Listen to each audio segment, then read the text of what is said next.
निशा जी, अभी तक्षक सर ने बताया, अनिल विज की बात हुई। जी। बड़े वरिष्ठ नेता हैं बीजेपी के जी। और लगातार जीतते आ रहे हैं। हुँ। उनका अब बहुत मुकाबला फंसा हुआ कह सकते हैं। बहुत आगे जाते हैं, पीछे चलते हैं। जी।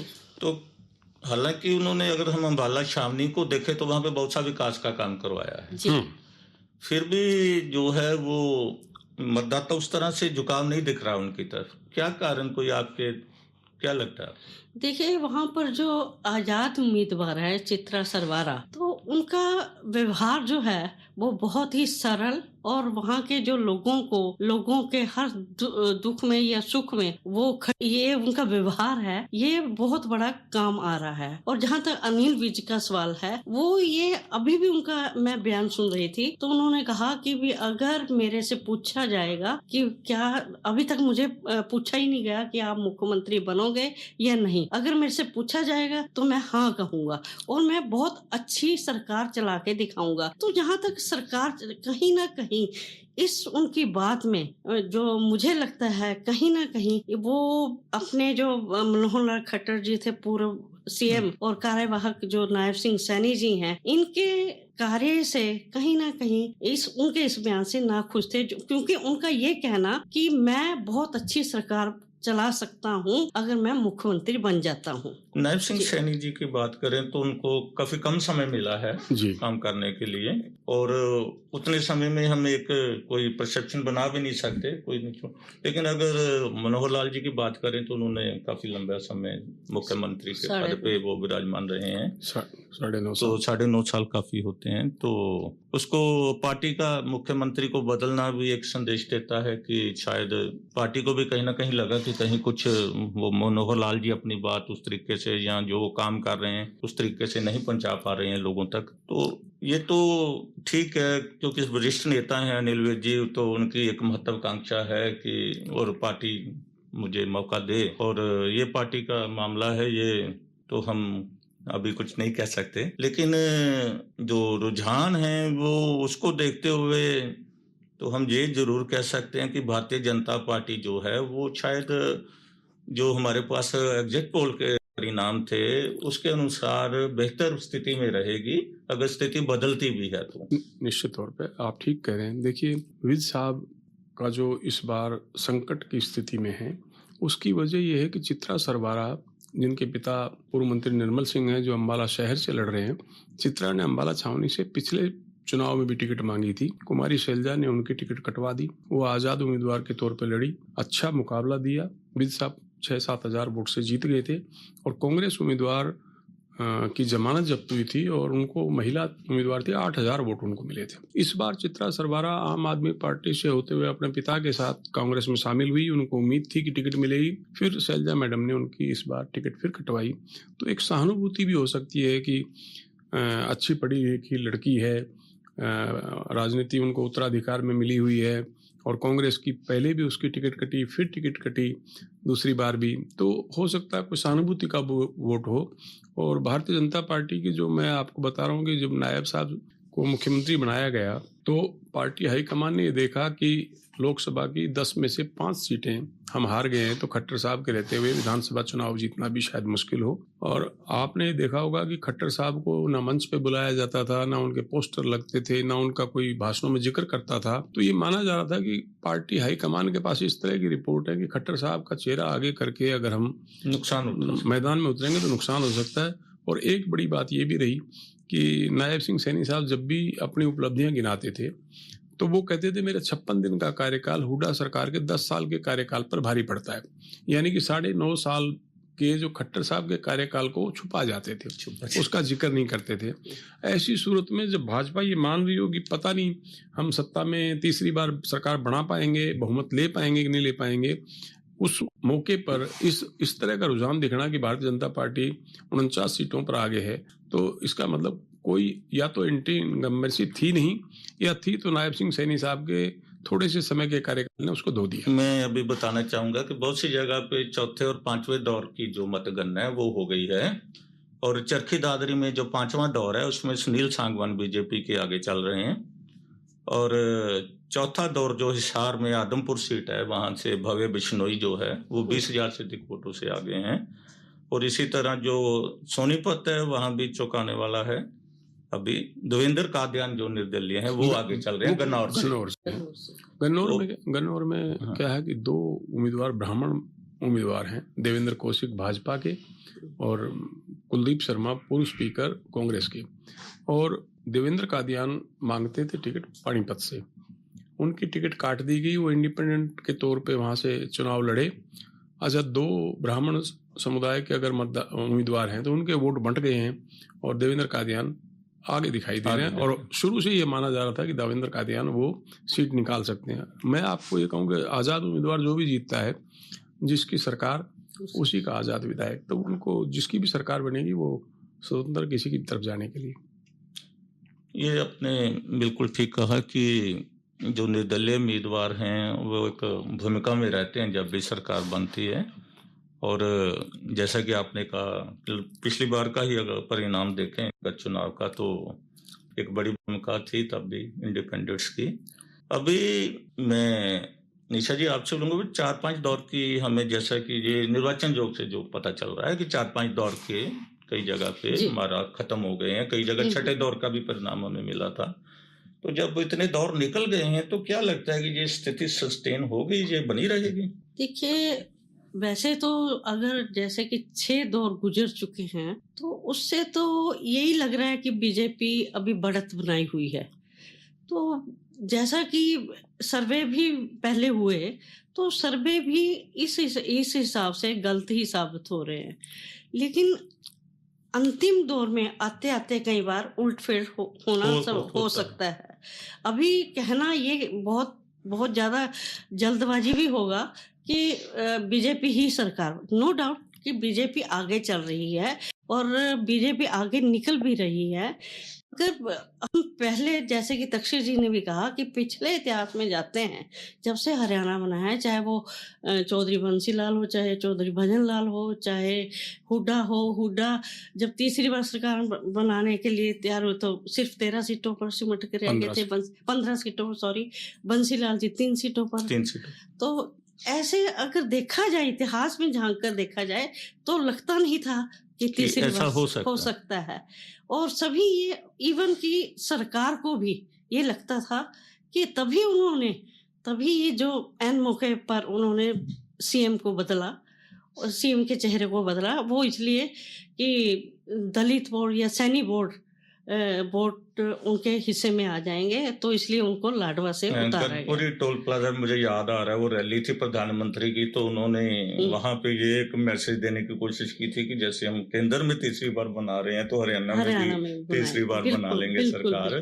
तो कुछ उधर को अभी रुझान जो है वो जा रहे हैं, लेकिन अभी कुछ कहा नहीं जा सकता, क्योंकि जब तक पता नहीं कौन से राउंड की जो मतगणना है किस साइड को हवा का रुख बदल दे। मैं 2 बातें आपसे कहना चाहता हूँ। एक तो हरियाणा में अगर भारतीय जनता पार्टी तीसरी बार सरकार बनाती है तो ये एक चमत्कार होगा, क्योंकि जब से हरियाणा बना है कोई पार्टी तीसरी बार सरकार नहीं बना पाई। और दूसरी ये बात एस्टेब्लिश हो जाएगी कि केंद्र में जिसकी सरकार होती है उसी की स्टेट में सरकार बनती है। और ऐसा लग भी रहा है फिलहाल रुझानों से, लेकिन 4 राउंड की मतगणना हुई है। जैसे ही ये रुझान बदले, हम भी पहले भी बात कर रहे थे आपसे पहले कि ये लग रहा है कि हरियाणा वाले जो हैं वो केंद्र सरकार के साथ जाते हैं। एक बात मैं आपको और कहूँ कि भारतीय जनता पार्टी ने पिछले चुनाव में 75 पार का नारा दिया था और 40 सीटें आई थी। ऐसे ही 400 पार का नारा भारतीय जनता पार्टी ने लोकसभा में दिया, तो वो और एग्जिट पोल जो थे उनके नारों के मुताबिक ही आए थे। इस बार जब ये लगा कि तीसरी बार सरकार नहीं बन सकती है तो एग्जिट पोल कांग्रेस के हक में आए। तो मैं तो ये मानता हूँ एग्जिट पोल तो जम्मू कश्मीर के भी इस बार गलत साबित हुए हैं, जहां वो भारतीय जनता पार्टी और नेशनल कॉन्फ्रेंस कांग्रेस के गठबंधन को लगभग बराबर सा दिखा रहे थे, तो आपके आंकड़ों में तो भाजपा से डबल सीटें हैं। वो हमने ये अनुभव किया है कि एग्जिट पोल 2014 की बात करें, जब प्रधानमंत्री नरेंद्र मोदी पहली बार पीएम बने तो तब एक सारे एग्जिट पोल जो है वो फ्लॉप हो गए थे। शायद एक कोई चैनल था प्राइवेट, वो ज्यादा पॉपुलर नहीं था तो उसको इग्नोर किया लोगों ने, उसका ठीक उसका ठीक निकला। और बाकी जो अगर अभी आपने जैसे चर्चा की है लोकसभा चुनाव की, तो उसके एग्जिट पोल का वो भी तब चेंज हो गए। तो एग्जिट पोल एक सैंपल सर्वे है, सैंपल पे है, और आजकल मतदाता जो है वो बहुत गुप्त रखने लगा है अपना कि मैं किसको मत दे के आया हूँ। अगर वो मतदाता आता है बाहर तो ये उस पर निर्भर करता है कि उसने सही बताया कि नहीं बताया, उस हिसाब से एग्जिट पोल का परिणाम होगा। एक और निशा जी परिवर्तन आपको दिखाई देगा कि ज्यादातर मंत्री चुनाव हार रहे हैं जी। और भारतीय जनता पार्टी जीत रही है। तो पिछली बार भी जब चुनाव हुए थे तो विज साहब को छोड़ के सारे मंत्री लगभग हार गए थे चुनाव। अच्छा, दूसरा एक और है कि जाट समुदाय भारतीय जनता पार्टी के साथ नहीं है, और भारतीय जनता पार्टी में कोई जाट उम्मीदवार अगर चुनाव लड़ता है तो उसके जीतने की संभावनाएं कम हो जाती हैं। अब भी इस बार भी देखो तो कैप्टन अभिमन्यु पीछे चल रहे हैं, धनखड़ साहब पीछे चल रहे हैं। तो पिछली बार तो उनकी हार को हमने इसलिए स्वीकार किया एक तरह से कि मंत्री थे, लोगों में नाराजगी होगी। अब तो दोनों चुनाव हार चुके थे, फिर अगर चुनाव हारते हैं तो इट मीन्स ये है कि जाट भारतीय जनता पार्टी के जाट उम्मीदवार को स्वीकार नहीं करता है। लेकिन एक बार जगह तक्षक जी, हम अपने संवाददाता हैं हमारे अरविंद यमुनानगर से हैं। अरविंद सुन पा रहे हो मेरे को? हाँ, मैं सुन पा रहा हूँ सर। अरविंद, कैसे स्थिति है यमुनानगर में मतदान के जो यमुनानगर, रदौर और सडोरा में बीजेपी आगे है सर, बीजेपी कैंडिडेट आगे डोर और सडोरा में, और यमुनानगर सडोरा और यमुनानगर में सर। अच्छा, यमुनानगर में बीजेपी आगे है सर। माहौल कैसा है वहाँ पे? क्या फिर है सर माहौल अभी बाहर तो इकट्ठे नहीं शुरू होने हुए, थोड़ी देर बाद गेट पे आने शुरू हो जाएंगे। जगाधरी में अकरम खान 15,000 से आगे है सर। तो कितने दौर कम हो चुका है, पता चला कुछ अंदर से? हाँ सर, कुछ जगह 5 राउंड, कुछ जगह 6 राउंड। धन्यवाद अरविंद, फिर करेंगे बात। Thank you sir. तो यमुनानगर से पता चला है कि बीजेपी अच्छी स्थिति में है और 5 दौर हो भी चुके हैं जब तक बता रहे हैं। तो धीरे धीरे मुझे लगता है कि 1 आध घंटे में हमें स्थिति स्पष्ट हो जाएगी। बिल्कुल, 6 राउंड कंप्लीट होते ही लगने लग जाता है कि अब ट्रेंड ऐसा ही रहेगा। तो तक्षक जी, ये नॉर्थ इंडिया में, नॉर्थ का जो हरियाणा है एक क्षेत्र, इसमें बीजेपी का कुछ लॉस दिखा है हमें, तो क्या कारण है? देखिए, जैसे कुरुक्षेत्र ही ले लें, जीटी रोड बेल्ट जो है वो भाजपा का असर रहा है, शहरी क्षेत्र हैं वो सारे। अभी हमारी संवाददाता कुरुक्षेत्र से जुड़ रही हैं, उनसे लेते हैं टेक वहाँ का। हाँ जी। हाँ संगीता, कैसा माहौल है कुरुक्षेत्र में? सर, यहाँ पे 4 विधानसभा हैं और 4 विधानसभा में 3 विधानसभा पर जो है कांग्रेस आगे चल रही है, जिसमें पिहोवा और थानेसर और ये अपना शाहबाद।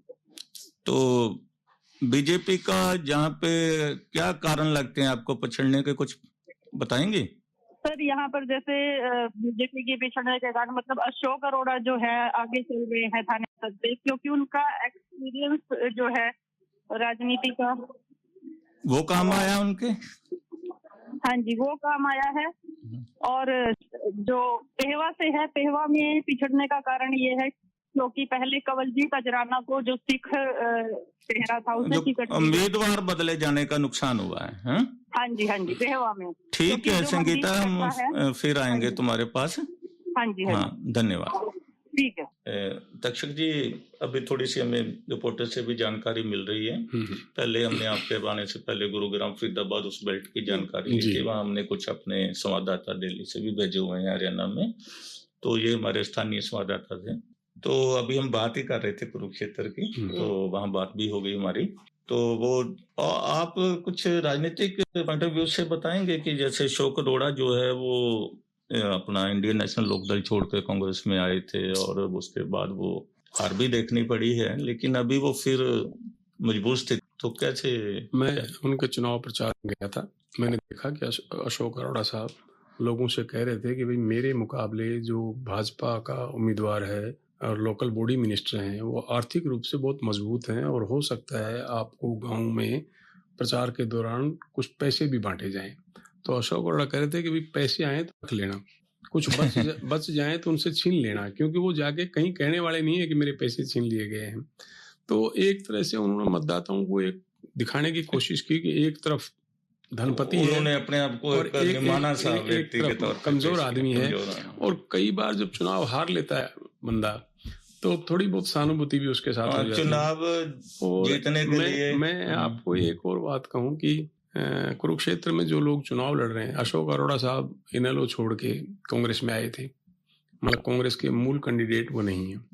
और शाहबाद में जो आगे चल रहे हैं रामचरण काला, वो कुछ दिन पहले तक जननायक जनता पार्टी के विधायक थे और चेयरमैन भी होते थे। और चट्ठा साहब भी जो जब चुनाव पहले कांग्रेस में होते थे, फिर छोड़ गए, इंडिपेंडेंट लड़े, स्पीकर बने, कुछ विधायकों को, देवीलाल जी के विधायकों को उन्होंने सदस्यता भी रद्द की, और अब उनके बेटे पिछली चुनाव में हार गए थे। इस बार अजराना का एक वीडियो वायरल हुआ था, आपको अगर ध्यान हो तो, वो प्रधानमंत्री की आलोचना करते हुए दिखाई दे रहे थे, फिर टिकट बदली गई। तो जो सिख समुदाय था उसमें थोड़ी बहुत ये नाराजगी थी कि पहले तो संदीप सिंह विवादों में आए, फिर उनकी टिकट कटी, और फिर अजराना को टिकट दी, वो वापस लेके डीडी, भगवान जय भगवान, डीडी को टिकट दी गई। तो हो सकता है सिख समुदाय में इस बात की नाराजगी हो कि हमारे को टिकट दी भी और फिर वापस भी ले ली, तो उसकी नाराजगी हो। श्रोता को बता दें कि हिसार के बरवाला में 7वां राउंड हो गया है मतगणना का, और रणबीर गंगवा बीजेपी के वहां से जीत रहे हैं। तो मजबूत स्थिति है रणबीर गंगवा की जान से। तो अब जैसे जैसे आगे बढ़ रहा है तो हम देख रहे हैं कि काफी देर से जो स्थिति है कुछ वैसी ही बनी हुई है, कुछ ज्यादा बड़ा बदलाव देखने को नहीं मिल रहा अभी। और कहीं जैसा कि मेरे पास जो समाचार आए हैं अभी तक 4 से लेकर 7 तक, कहीं 8वां राउंड भी बता रहे थे कि शुरू होने वाला है। तो अब कितना बड़ा बदलाव और आप उम्मीद करते हैं अपने? देखिए अश्विनी जी, जहाँ तक बदलाव की बात है, वैसे तो 6 राउंड बहुत होते हैं अपने आप में। कहीं आपने कहा, अभी बताया कि 14 राउंड टोटल होंगे। हाँ, 14 राउंड होते हैं। तो अभी है उम्मीद, अभी बाकी है, मतलब ये कि मुकाबला कांटे का बना रहेगा। मुकाबला कांटे का अगर अगले राउंड में स्थिति बदलती भी है तो एक मुकाबला देखने को मिलेगा जबरदस्त। मैं तो ये कहूंगा कि भारतीय जनता पार्टी को हरियाणा में बहुत सारे लोग ये मान रहे थे कि सरकार बनाने की बात छोड़ो, वो 25 तक पहुंच जाएगी तो ये भी गनीमत हो। लेकिन भाजपा ने सीधी टक्कर में, जहां कमजोर माना जा रहा था कि सीधी टक्कर में कांग्रेस भारी पड़ती है, वहां भाजपा भारी पड़ी है। कामकाज के प्रति कोई नाराजगी दिखाई नहीं देती। और मैं तो ये मानता हूँ कि खट्टर साहब के मुख्यमंत्री रहते हुए, देखिए किसानों का जो कुछ हुआ आपको मालूम है, साल भर आंदोलन किया, आगे नहीं बढ़ पाए। अग्निवीर योजना आई, दक्षिण हरियाणा में नाराजगी थी कि हम 4 साल में वापस आ जाएंगे। पहलवान विनेश फोगाट के साथ जो कुछ हुआ वो भी हमने देखा। पुरानी पेंशन बहाल करने के लिए कर्मचारियों ने आंदोलन किया, पंचकुला में पुलिस ने उनको पीटा।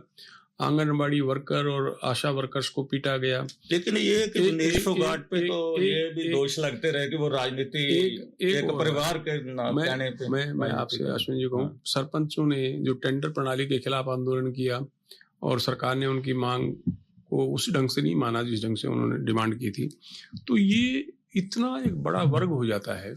अगर वो नाराज है तो भारतीय जनता पार्टी की सरकार कैसे बनती है? हम ये सोच के हैरान थे कि जिनसे बातचीत करते थे, चाहे वो सरपंच हो, चाहे कर्मचारी हो और चाहे किसान हो, उसमें हमको एक नाराजगी का भाव दिखता था। उसी आधार पर हम मानते थे कि शायद भाजपा को तीसरी बार सरकार बनाने का मौका नहीं मिलेगा। लेकिन रुझान जो आ रहे हैं उससे लगता है कि सरकार के खिलाफ तो किसी तरह कोई एंटी इनकम्बेंसी अभी तक देखने को नहीं मिल रही है। हमने अपने संवाददाताओं के माध्यम से एक सर्वे करवाया था जब ये प्रचार चल रहा था, उसके बाद जब मतदान हुआ तब।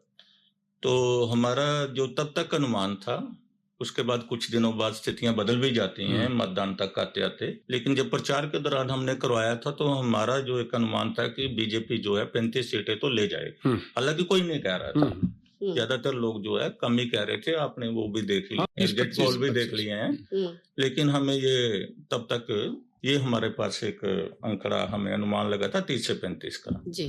और जिस तरह का अब सामने आ रहा है वो बहुत बढ़िया है। हालांकि ये जरूर लग रहा है कि कांग्रेस की एक लहर बनी हुई है और हुड्डा साहब लगा। लेकिन ये बात है कि भूपेंद्र सिंह हुड्डा इस बात को स्वीकार कर रहे थे कि हमारा मुकाबला जो है वो बीजेपी से है, और ये मान के चल रहे थे कि ऐसा नहीं है कि मुकाबले में नहीं है, पार्टी मुकाबले में है। और आज जो अब स्थिति देख रहे हैं उसमें लगभग आधे राउंड कई जगह खत्म होने को हैं, तो जो मुकाबला है वो काफी सख्त मुकाबला है, इतना आसान नहीं है। नहीं, भाजपा के लिए बहुत ही अच्छी स्थिति है। हमने ऐसी कल्पना नहीं की थी कि 50 सीटों पर भाजपा रुझानों में आगे होगी। और निशा जी, मैं तो ये भी कहूँगा कि जो हुड्डा साहब ने या राहुल गांधी ने अपने प्रचार के दौरान कहा कि ये कुछ वोट कटवा पार्टियां हैं, उन्होंने राहुल गांधी ने तो ये कहा भाजपा के बाद ABCD जो पार्टियां हैं वो वोट काटने के लिए खड़ी हुई हैं। लेकिन इसमें कोई शक नहीं कि उनको जितने भी वोट मिले वो सब कांग्रेस के खाते से ही गए हैं। कांग्रेस के खाते से भी गए हैं, लेकिन कुछ जैसे हम अनुसूचित जाति का वोट करे तो वो बंटा है। हाँ, वो A-B में अलायंस जो हुए हैं उसकी वजह से भी थोड़ा बहुत बंटा है। नहीं, कांग्रेस का जाट प्लस दलित कॉम्बिनेशन था। फिर इनेलो ने भी जाट प्लस दलित कर दिया, JJP ने भी जाट प्लस दलित कर दिया। हम मानते थे कि ये बड़ा कॉम्बिनेशन है कांग्रेस वाला और वोट बटेगा नहीं, लेकिन रुझान के हिसाब से लगता है कि उनको जो भी वोट उन अलायंस को मिले, इनेलो और जजपा को, उन्होंने कांग्रेस को ही नुकसान किया है। तो हालांकि देखिए अश्विनी जी, आज की जो राजनीति है वो बिल्कुल थोड़ी सी अलग हो गई है। अगर हम पीछे झांक के देखें, आपको तक्षक जी याद होगा 1987 में जब चौधरी देवीलाल ने न्याय युद्ध किया था तो कहीं ये आता ही नहीं था। 90 में से 85 जो सीटें उनके मोर्चे को मिली थी। तो कहाँ वो जाट रह जाता है, कहाँ गैर जाट रह जाता है, कहाँ दलित रह जाता है। सिर्फ 5 सीटों पर सिमट के रह गई थी कांग्रेस। तो आज जो है सत्ता विरोधी लहर होने के जैसा कि दिख रहा था, तो वो भी एक तरफ हो गया, वो बिल्कुल बीजेपी तीसरी बार सरकार जैसा कि नजर आ रही है। तो मतदाता के मन का जो है अनुमान लगाना इतना आसान नहीं है, ये हम कह सकते हैं। हाँ, नहीं, मैं आपको इसका छोटा सा उदाहरण दूंगी कि पिछले लोकसभा में कुछ लोगों से मेरी बात हुई तो उन्होंने कहा जी इस बार तो बदलाव होगा। तो मैंने कहा, पूछा भी किस पार्टी का, कहता ये तो आने वाले समय में बताएंगे। यानी कि उनका जो मूड था वो ये था, बदलाव से उनका मतलब था कि कोई भी कांग्रेस ही आती है उसके बाद बीजेपी के बाद। तो वो कांग्रेस आएगी और हवा भी लग रही थी, सर्वे में भी लग रहा था अभी लोगों के। मैं निशा जी, दादरी में बबीता फोगाट की बहन है संगीता फोगाट, उन्होंने कहा कि मैंने इस बार बदलाव के लिए वोट दिया है। मैं चाहती हूँ कि कांग्रेस सत्ता में आए तो किसानों और पहलवानों के हित में फैसले ले। यानी कि वो साफ साफ कह रही थी कि बदलाव के लिए वोट दिया। उनको लग रहा था कि शायद बदलाव होगा, लेकिन मतदाता के मन में क्या है, अश्विनी जी ने कहा, ये कुछ पता नहीं लगता।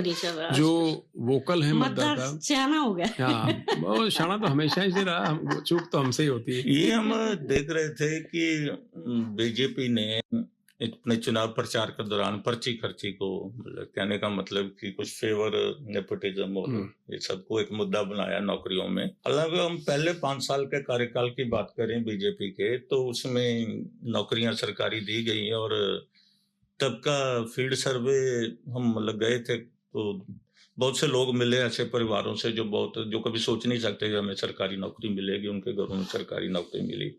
तो एक माहौल बना था कि नौकरी जो है कि आम आदमी तक पहुंची। लेकिन इन 5 सालों में देखने में आया कि नौकरियां निकली ही नहीं, मतलब बहुत कम नौकरियां। और ये जो अगर घोषणा पत्र देखें तो उनमें खुद ही कह रहे हैं कि 2 लाख नौकरियां देंगे और इसमें आपके पास हैं। तो फिर भी कहीं ना कहीं जो रोजगार वाला मुद्दा था, मतलब वो अभी तक के जो हमारे पास रुझान है वो कहीं हावी होता नजर नहीं आ रहा। ठीक बात है। हरियाणा में बेरोजगारी के मामले में बताया गया हरियाणा नंबर 1 है देश में, और लेकिन ये अंकड़े लग गए कुछ।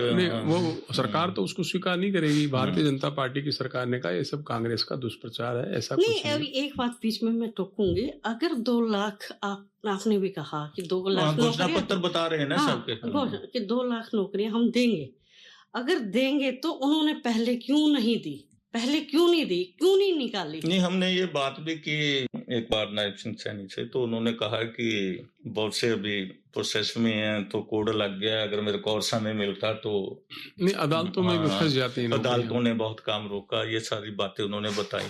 कारण कुछ भी रहे हों, लेकिन जो दूसरा ये भी युवा है वो, लेकिन ये हमने देखा है कि हरियाणा में चुनाव के वक्त और मतदान के वक्त मुद्दे क्या बन जाएं, मतलब कुछ कहा नहीं जा सकता। मैं ये कह रहा हूँ कि हुड्डा साहब ने कहा कि हम आएंगे, कांग्रेस सरकार बनाएगी और पहले साल में हम 1 लाख लोगों को नौकरी देंगे। भारतीय जनता पार्टी ने 2 लाख नौकरियों की बात की और अमित शाह साहब नांगल चौधरी में आए थे केंद्रीय गृह मंत्री डॉक्टर अभय सिंह यादव के चुनाव प्रचार के लिए, तो वहां उन्होंने कहा हम 5 लाख लोगों को नौकरी देंगे। तो क्या है कि नौकरी एक मुद्दा तो था अश्विनी जी, जब अमित शाह साहब ये कह रहे हैं हम 5 लाख लोगों को नौकरी देंगे, तो हो सकता है भारतीय जनता पार्टी पे लोगों ने उनकी बात पे ज्यादा भरोसा किया, हुड्डा साहब की बात पे भरोसा ना किया। ये पृथला में रघुवीर तेवतिया कांग्रेस के जो वो आगे चल रहे हैं अभी भी, और जींद के जो लाना में हम पहले भी बात कर रहे थे कि 19 गार्ड जो पीछे चली गई थी, अब वहां 12th राउंड चल रहा है तो वो आगे हो गई है फिर से कांग्रेस की। और स्वित्री जिंदल जो इंडिपेंडेंट है वो शार जीतती हुई अभी दिखाई दे रही हैं,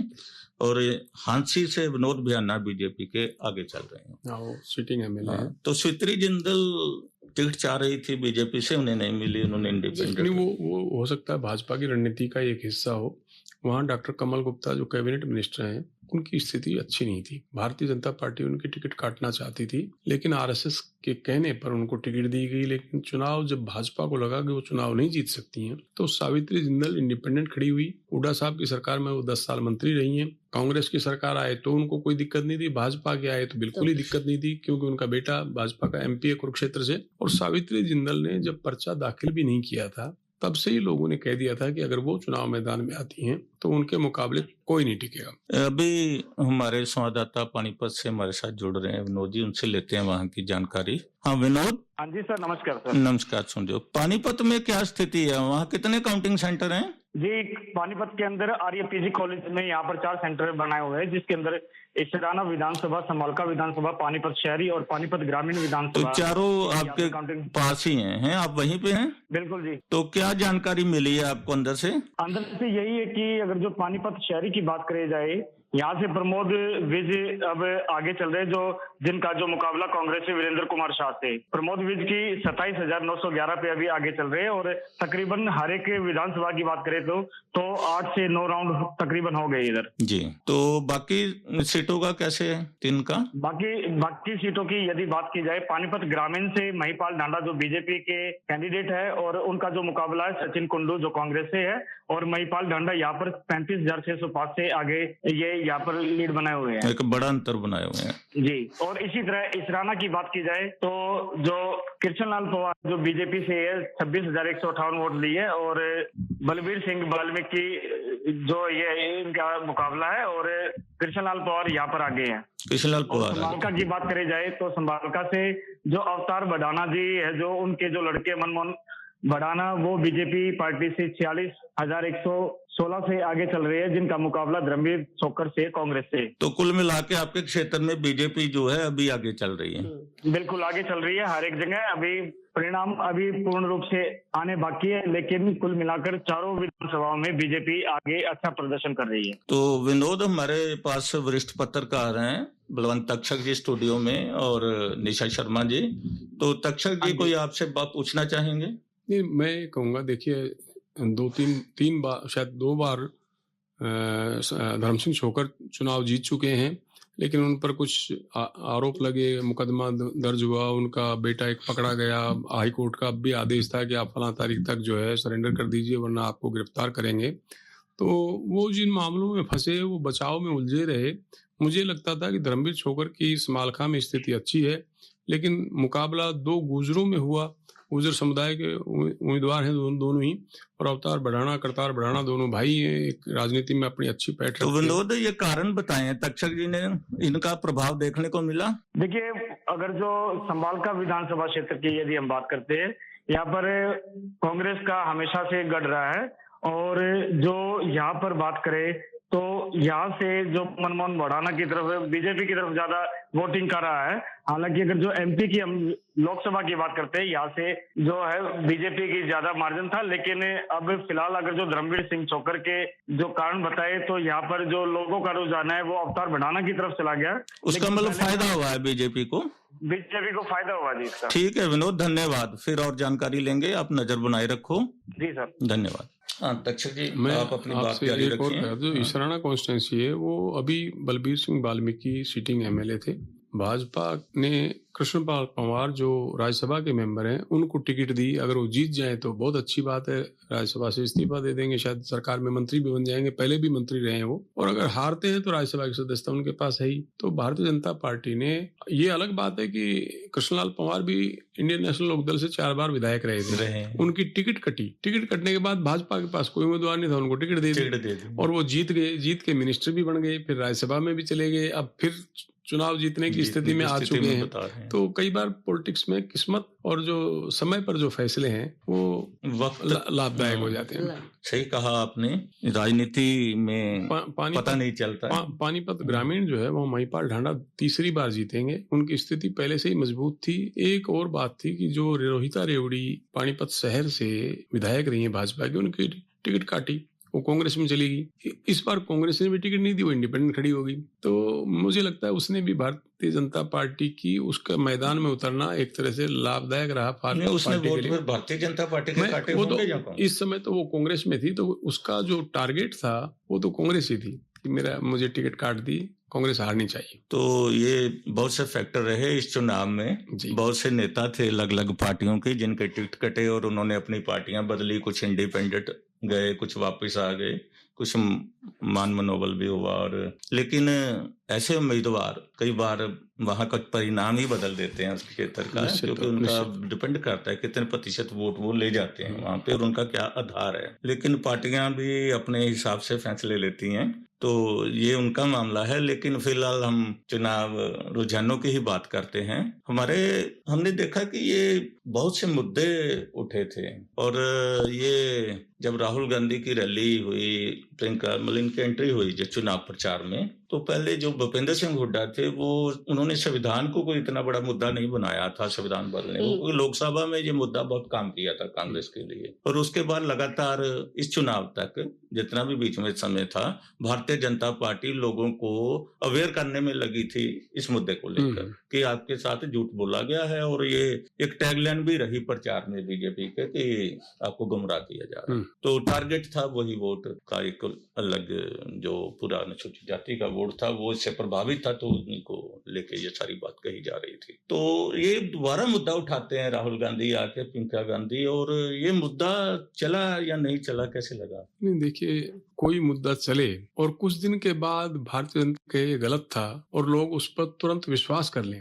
180 डिग्री के कोण पर मतदाता पलट जाए, इसकी उम्मीद कम है। मैं ये मानता हूं कि दलितों को ये लगता था कि भारतीय जनता पार्टी 400 से ज्यादा सीटें आएगी तो आरक्षण खत्म कर सकती है, क्योंकि उन्हीं के एक नेता का ये बयान था कि आप हमें 400 से ज्यादा सीटें दीजिए, हम संविधान को बदलेंगे। लेकिन ये बयान तो राहुल गांधी भी विदेश जाकर देते हैं कि हम आरक्षण खत्म कर देंगे। मैं आपसे ये कहना चाहता था कि वो दलित समुदाय के मतदाताओं के मन में वो बात उस समय बैठी और 10 सीटों में से 5 जीतने का कारण भी शायद कांग्रेस का ही है। लेकिन वो अब भारतीय जनता पार्टी ये कह रही है कि सभी झूठ था और उनकी इस बात को तुरंत मतदाता मान ले, दलित समुदाय। ये भी एक हैरानी की बात है, ये हैरानी की बात कि आप उनके कहने पे उनके साथ, लेकिन उनकी बात हो सकता है ना मानी हो, लेकिन राहुल गांधी की स्टेटमेंट ने जरूर नुकसान किया हो सकता है, क्योंकि एक बड़ा नेता है वो कांग्रेस के और विदेश में बैठ के वो बयान दे रहे हैं, तो वो एक नेशनल इंटरनेशनल मीडिया में वो बयान आता है, तो वो एक बड़ा नुकसान है। जी अश्विनी, तो हम निशा जी आपसे जानकारी लेंगे कि ये हमारे पास जो अम्बाला विधानसभा क्षेत्र है जी, तो इसमें और भी अम्बाला शहरी में जो सीएम गोयल है उनकी स्थिति ज्यादा अच्छी नहीं दिख रही जी। अभी तक वो पीछे चल रहे थे। कंवरपाल गुर्जर साहब भी पीछे चल रहे हैं। कंवरपाल गुर्जर भी पीछे हो गए, साथ ही लगती हुई सीट है जी। तो क्या कारण लगते हैं इधर? तो कुछ आप देखिए, इसमें ये है कि शुरू से ही लग रहा था कि मुकाबला टक्कर में है। मतलब आज से नहीं हम कह रहे, ये जब ये अनाउंसमेंट हुई थी उम्मीदवारों की, तो तभी से लग रहा था कि ये टक्कर, यहाँ पर तिकोनी टक्कर होगी। लेकिन बीच में ये लगने लगा कि सरवारा ऊपर आ गई है। तो लेकिन कहीं ना कहीं बीच भी ये लग रहे थे, क्योंकि 6 बार वो एमएलए विधायक बन चुके हैं, मंत्री सरकार में रह चुके थे, तो ये उन्होंने काम भी करवाए थे।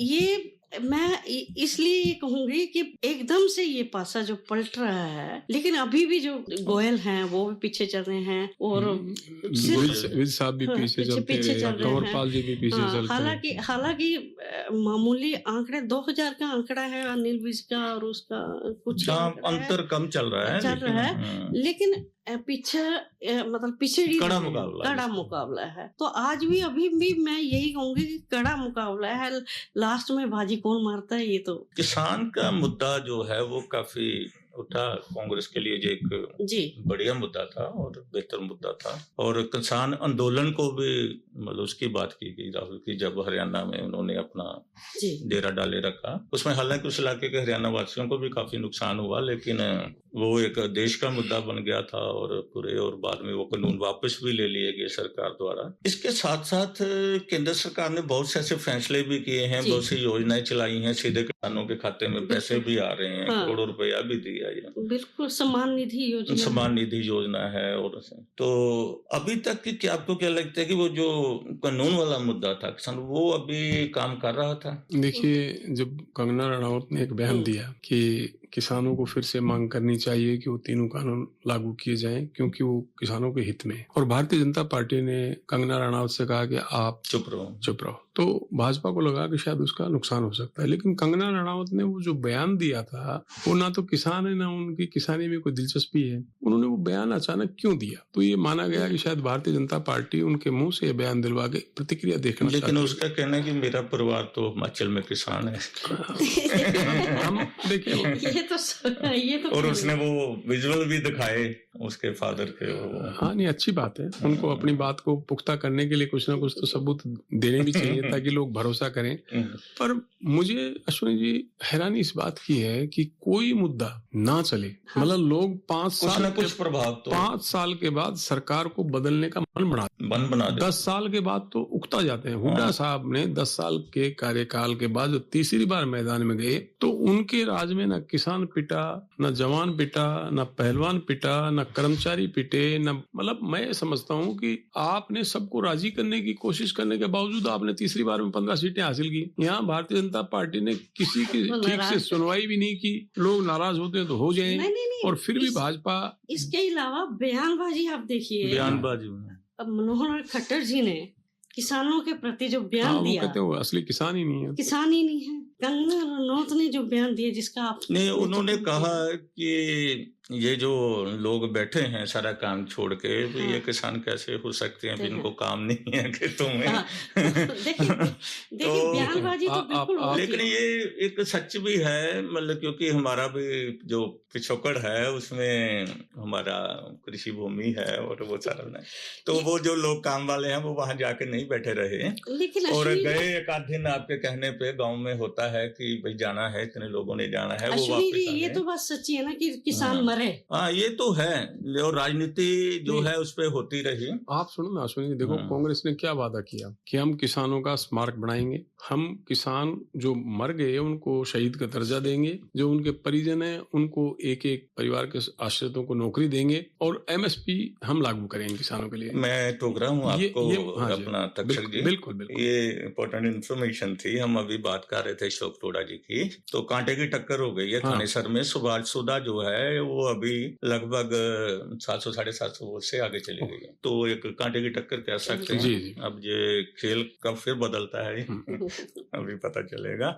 गन्नौर से देवेंद्र कादियान जो है वो इंडिपेंडेंट वो बनाए हुए हैं, जीतने की उनकी उम्मीद है पूरी। तो देखिए स्थिति तो बदलती है, पल पल बदलती है। आपने ठीक कहा कि अभी हमें 12 बज गए हैं, लेकिन और आधे घंटे बाद कुछ ज्यादा स्पष्ट हो जाएगा सीन। नहीं, जहाँ अश्विनी जी कोई आदमी अगर 34-35 हजार वोट से आगे चल रहा है ना, उसके वो तो पिछड़ने का, जैसे अपना भूपेंद्र सिंह हुड्डा जी की है, कुछ और सीटें आई हैं कई जगह बीजेपी के कैंडिडेट हैं। आप इस चुनाव में देखिए कि किसान दुष्यंत चौटाला से नाराज है, वो 6ठे नंबर पे चल रहा है, वो 6ठे, और भारतीय जनता पार्टी जिसने उनको दिल्ली नहीं जाने दिया उससे किसान खुश हैं। ये एक कंट्रास्ट सा है जो समझ में नहीं आया। एक्चुअली ना मुद्दे हैं, आजकल स्थिति भी ऐसी हो गई है। तो हमने पंजाब के चुनाव में भी देखा कि एक किसान परिवार में बेटे का कुछ और मुद्दे हैं पिता के कुछ और मुद्दे हैं, घर में कुछ मुद्दे कॉमन हैं। तो शायद ये वही आपने जैसे का पता नहीं होता कि ये मुद्दे चले ही नहीं और कौन सा मुद्दा चल गया। मतलब युवा वोट काफी है। देखो दो परिवार में दो मत तो हो सकते हैं। हाँ। बेटे को नौकरी की जरूरत हो सकती है, पिता को खेत में फसल की कुछ आमदनी की उम्मीद हो सकती है। लेकिन भारतीय जनता पार्टी ने तो पंजाब में हर बड़े चेहरे को, चाहे वो कांग्रेस का हो, चाहे अकाली दल का हो, चाहे किसी और पार्टी का हो, सबको शामिल किया। लेकिन पंजाब में भाजपा को वो नतीजा नहीं मिला जिसकी वो उम्मीद कर रहे थे। उनका वहाँ आधार शुरू से ही बहुत कम रहा है, कुछ जिलों तक सीमित रहा है। हरियाणा में अचानक से उदय हुआ, हरियाणा में 14 से ही उदय हुआ है बीजेपी का। नहीं तो यहाँ भी भाजपा, मैं आपको इतिहास की बात करूं तो भारतीय जनता पार्टी ने 2014 से पहले 10 का आंकड़ा तभी पार किया जब वो या तो देवीलाल जी के साथ होते थे, या बंसीलाल जी के साथ होते थे, या चौटाला साहब के साथ। इंडिपेंडेंट भारतीय जनता पार्टी ने कभी भी 2, 4, 6 से ज्यादा सीटें नहीं जीती। लेकिन प्रधानमंत्री नरेंद्र मोदी जब उम्मीदवार घोषित हो गए कि अगले भाजपा की सरकार आई तो मोदी साहब प्रधानमंत्री होंगे, उन्होंने एक रेवाड़ी में रैली की थी और उसका जो वहाँ 1.5 लाख आदमी उस रेवाड़ी में थे, पूर्व सैनिकों की रैली थी वो। उसके बाद से भाजपा का उभार शुरू हुआ और मैं तो मानता हूँ मोदी साहब का ये चमत्कार रहा कि तीसरी बार भी वो बहुमत की तरफ बढ़ रहे हैं।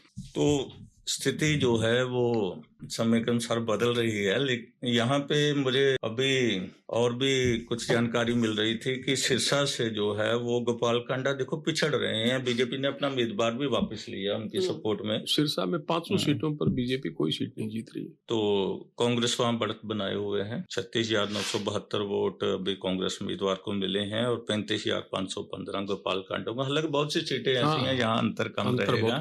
और अगर हम यहाँ जो हमारे बाकी चैनल्स में आ रहे हैं आंकड़े उस पर गौर करें तो बीजेपी को 50 के करीब बढ़त बताई जा रही है सीटों पे और कांग्रेस को 33 के करीब बताई जा रही है। 7 पे दूसरे चल रहे हैं जो अन्य हैं, जिसमें आजाद उम्मीदवार भी आ जाते हैं और क्षेत्रीय पार्टी भी होंगी। और इसको देखते हुए हम कह सकते हैं कि अभी बीजेपी की हालत तो उस तरह की नहीं होने वाली है जैसा कि एग्जिट पोल बता रहे थे। बिल्कुल मैं तो ये कह रहा हूँ कि जो पिछले चुनाव में जननायक जनता पार्टी को जो 10 सीटें मिली थी अश्विनी जी, वो तब मिली थी जब वहां कांग्रेस जीतने की स्थिति में नहीं थी और दुष्यंत चौटाला ने कहा था कि हम भाजपा को यमुना पार भेज देंगे। और इस बार दुष्यंत चौटाला की हालत खराब हो। तो सिरसा की बात कर रहे थे तो हम सिरसा के संवाददाता से वहां का टेक लेते हैं। तो अमित सुन रहे हो मेरे को? जी बिल्कुल सर।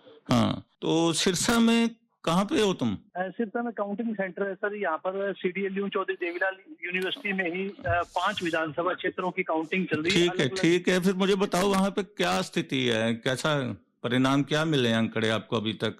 जी अगर बात करें सर सिरसा की तो यहाँ जो ऐलनाबाद क्षेत्र है वो अभय सिंह चौटाला इनेलो के वहाँ खड़े हैं, लेकिन वे अभी भी अगर बात करें तो करीब 10,000 वोटों से पीछे चल रहे हैं कांग्रेस के भरत सिंह बेनीवाल से।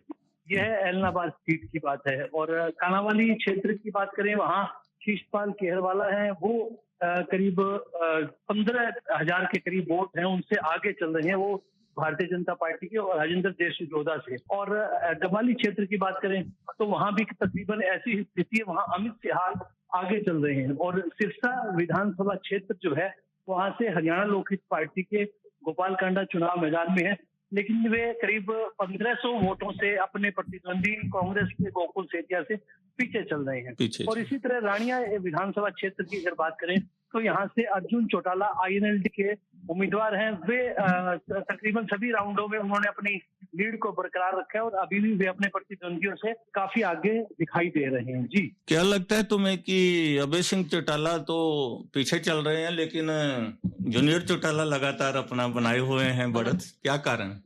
जी निश्चित रूप से देखिए सर, एक तो सबसे महत्वपूर्ण बात है कि रानिया क्षेत्र में अर्जुन चौटाला नए उम्मीदवार के रूप में उतरे और वहां शुरू से ही उनकी बढ़त जो है वो नजर आ रही थी अपने प्रतिद्वंदियों पर। वहां कांग्रेस के उम्मीदवार सर्वमित्र कंबोज अभी नए ही वे कांग्रेस में शामिल हुए हैं और पहले वे यूट्यूबर थे, पत्रकार के रूप में उन्होंने कार्य किया है और अभी वे कांग्रेस में आए थे तो वे मुकाबले में उतरे थे। और साथ साथ रणजीत सिंह चौटाला पूर्व मंत्री है और वे चुनाव मैदान में निर्दलीय उतरे, उन्हें भारतीय जनता पार्टी ने अपना टिकट नहीं दिया। शीशपाल कंबोज है, भारतीय जनता पार्टी से उन्हें उम्मीदवार बनाया गया तो एक तरह से यहाँ देखिए ये जाट डोमिनेट एरिया और इनेलो का यहाँ शुरू से ही दबदबा रहा है। पिछली बार भी अगर बात करें तो रणजीत सिंह चौटाला जब चुनाव मैदान में उतरे थे तो इनेलो का समर्थन उन्हें गुप्त रूप से पर्दे के पीछे मिला था, जिस वजह से उन्होंने जीत दर्ज की थी निर्दलीय उम्मीदवार के रूप में। लेकिन इस बार इनेलो के खुद अर्जुन चौटाला और अभय सिंह चौटाला के पुत्र हैं, वे चुनाव मैदान में उतरे तब से उनकी स्थिति मजबूत लग रही थी और इसी मजबूत स्थिति के चलते ही वे देखिए अभी भी बढ़त लगातार अपने प्रतिद्वंदियों पर बनाए हुए हैं। तो मैं बीच में टोक रहा हूँ तेरे को, थोड़ा सा मेरे को ये बताओ कि एलनाबाद की जो स्थिति है उसमें कैसे देखते हो तुम? अभय सिंह चौटाला का जो पीछे जाना है वहाँ क्या कारण है? एलनाबाद की स्थिति सबसे महत्वपूर्ण बात, एलनाबाद क्षेत्र की अगर बात करें तो यहाँ अभय सिंह चौटाला का यह चुनाव जो है वो वे पहले भी लगातार चुनाव जीते हैं। जब किसान आंदोलन के चलते उन्होंने इस्तीफा दे दिया था और बाई इलेक्शन हुआ उसमें भी वे जीत दर्ज करके निकले थे। लेकिन इस बार जो स्थिति जो अलग थी, कई इलाकों में, पंजाबी बहुल इलाकों में उनको जो है समर्थन बिल्कुल नहीं मिल पाया और कुछ इस प्रकार के जब आमने सामने की फाइट हो गई, तीसरा उम्मीदवार यहाँ कोई बराबरी में नहीं खड़ा हो पाया। तो इसलिए पहले ये हुआ करता था कि 3 जो खड़े होते मुकाबले में बराबर के उम्मीदवारों में वोट विभाजित हो जाते थे और अभय सिंह प्लस रहते थे। आमने सामने का मुकाबला जो हुआ है उससे अभय सिंह को सीधे रूप में नुकसान पहुंचा है। जो गांव उनके जो गांव थे पतालीसा क्षेत्र के गांव, वहां उन्हें नुकसान उठाना पड़ा है और इसी वजह से वो पीछे भी। लेकिन अमित कहा तो ये जा रहा था कि एलनाबाद में जो 2 लोगों के बीच ही मुकाबला है, तीसरा कैंडिडेट उम्मीदवार है वो अभय सिंह चौटाला के लिए ही है। जी बिल्कुल, उसको लाभ होना चाहिए था अभय सिंह को उसका। इसी वजह से ही उन्हें हो सकता है नुकसान भी उठाना पड़ा हो, क्योंकि उनका जो वोट था वो विरोध का उन्हें हमेशा मिलता रहा है भारतीय जनता पार्टी के। लेकिन एक कहा जा रहा है कि कुछ जो मौन समर्थन इस तरह का मिला तो उस वजह से उन्हें संभवतः नुकसान उठाना इस बात का भी पड़ा होगा। ठीक है, ध्यान रखो और हमें बताते रहो जो भी हमारे पास न्यूनतम जानकारी है। धन्यवाद। हमें सिरसा का सीन हमें देखने को मिला है, वहाँ हमारे पत्रकार थे। उनकी तो वही जानकारी है कि भारतीय जनता पार्टी वहाँ किसी सीट पे नहीं जीत रही। तो जैसा आपने बताया था अभी हमें जो चुनाव योग के जो आंकड़े हैं हमारे मिल रहे हैं वो हैं, और इसमें अम्बाला शामली में अभी फिर अनिल विज आगे हैं, वही कड़ी टक्कर चल रही है, आगे पीछे का दौड़ है, एंड में कौन आगे रहता है उस पर निर्भर करेगा। और सोनीपत खरखोदा में बीजेपी के पवन खरगोदा आगे हैं, और ऐसे कुलाना में, हिसार के कुलाना में नरेश सेलवाल कांग्रेस के जो हैं वो आगे चल रहे हैं नूपधानक से, और नलवा में रणधीर पनिहार बीजेपी के आगे चल रहे हैं, और हिसार के नारनौंद जो सीट है वहां पे कांग्रेस आगे चल रही है। कैप्टन अभिमन्यु पिछड़ रहे हैं, जैसा आपने भी बात भी की थी, तो कैप्टन अभिमन्यु लगातार पिछड़ रहे हैं।